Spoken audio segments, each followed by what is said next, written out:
நெய்வேலி சட்டமன்ற தொகுதி திமுக வேட்பாளர் சபா ராஜேந்திரன், அதிமுக வேட்பாளராக சொரத்தூர் ராஜேந்திரன், நாம் தமிழர் கட்சியின் சார்பில் வீரமணி, தாவேக வேட்பாளர் ஆனந்த். நெய்வேலி சட்டமன்ற தொகுதியில உங்கள் ஓட்டு யாருக்குன்னு கேட்கப்பட்ட கேள்விக்கு தந்தி டிவியின் கருத்து கணிப்பு முடிவுகளின்படி திமுகவுக்கு எங்களுடைய ஓட்டுன்னு 32 முதல் 38% பேர், அதிமுகவுக்கு எங்களுடைய ஓட்டுன்னு அதே 32 முதல் 38% பேர்.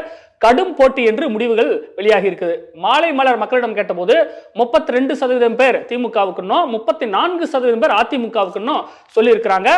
தந்தி டிவியின் முடிவுகள்ல கடும் போட்டின்னு தெரியுது. மாலை மலர்லயும் கடும் போட்டி தான். 32, 34 ஏறக்குறைய ஒரு 2-3% வாக்குகள் தான் வித்தியாசம். அதே நேரத்தில் அதிமுக லீட் எடுக்கிறத நம்ம பார்க்கிறோம். கடும் போட்டியா அதிமுகவுக்கு சாதகமா? ஆமா, இது திமுகவினுடைய சிட்டிங் தொகுதியா இருந்தா கூட போன தடவை ஜெயிச்ச மார்ஜின் பார்த்தீங்கன்னா வெறும் 977 வாக்கு தான். வெறும் 1000 வாக்குக்கு கீழே தான். அதுவும் போன தடவை பாமகவை எதிர்த்து அவங்க அந்த வாக்கு வாங்கினாங்க. இப்போ அதிமுகவே அந்த களத்தில் நிற்கிறாங்க. அதோட மட்டும் இல்லாமல் தமிழக வாழ்வுரிமை கட்சி வேல்முருகன் அவர்களுடைய போன தடவை அந்த கூட்டணியில் இருந்தனால அந்த வாக்குகள் திமுக கூட்டணிக்கு பலம் சேர்த்திருக்கும்.